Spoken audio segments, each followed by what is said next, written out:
औरत की इज्जत। बेटा घर में घुसते ही बोला, मम्मी कुछ खाने को दो यार, बहुत भूख लगी है। यह सुनते ही मैंने कहा, बोला था ना ले जा कुछ कॉलेज, सब्जी तो बना ही रखी थी। बेटा बोला, यार मम्मी अपना ज्ञान ना अपने पास रखा करो, अभी जो कहा है वो कर दो बस। और हाँ, रात में ढंग का खाना बनाना। पहले ही मेरा दिन अच्छा नहीं गया है। कमरे में गई तो उसकी आंख लग गई थी। मैंने जाकर उसको जगा दिया कि कुछ खाकर सो जाओ। चीख कर वो मेरे ऊपर आया कि जब आंख लग गई थी तो उठाया क्यों तुमने। मैंने कहा तूने ही तो कुछ बनाने को कहा था। वो बोला, मम्मी एक तो कॉलेज में टेंशन, ऊपर से तुम यह अजीब से काम करती हो, दिमाग लगा लिया करो कभी तो। तभी घंटी बजी तो बेटी भी आ गई थी। मैंने प्यार से पूछा, आ गई मेरी बेटी, कैसा था दिन। बैग पटक कर बोली, मम्मी आज पेपर अच्छा नहीं हुआ।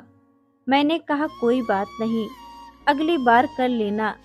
मेरी बेटी चीख कर बोली, अगली बार क्या, रिजल्ट तो अभी खराब हुआ ना। मम्मी यार तुम जाओ यहाँ से, तुमको कुछ नहीं पता। मैं उसके कमरे से भी निकल आई। शाम को पति देव आए तो उनका भी मुंह लाल था। थोड़ी बात करने की कोशिश की, जानने की कोशिश की तो वो भी झल्ला के बोले, यार तुम अकेला छोड़ दो, पहले ही बॉस ने क्लास ले ली और अब तुम शुरू हो गई। आज कितने सालों से यही सुनती आ रही थी। सबकी पंचिंग बैग मैं ही थी। हम औरतों को भी ना अपनी इज्जत करवानी आती ही नहीं। मैं सबको खाना खिलाकर कमरे में चली गई। अगले दिन मैंने किसी से भी पूछना कहना बंद कर दिया।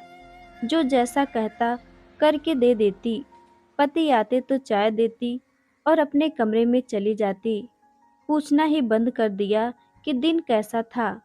बेटा कॉलेज और बेटी स्कूल से आती तो मैं कुछ ना बोलती ना पूछती। यह सिलसिला काफी दिन चला।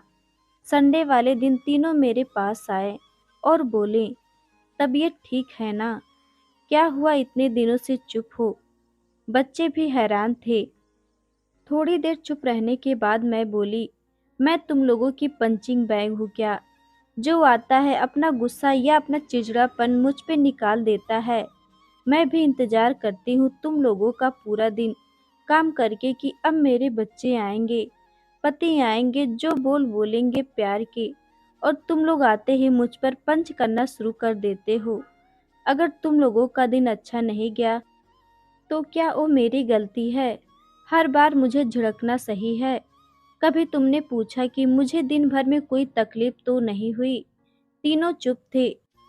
सही तो कहा मैंने, दरवाजे पे लटका पंचिंग बैग समझ लिया है मुझे। जो आता है मुक्का मार के चलता बनता है। तीनों शर्मिंदा थे।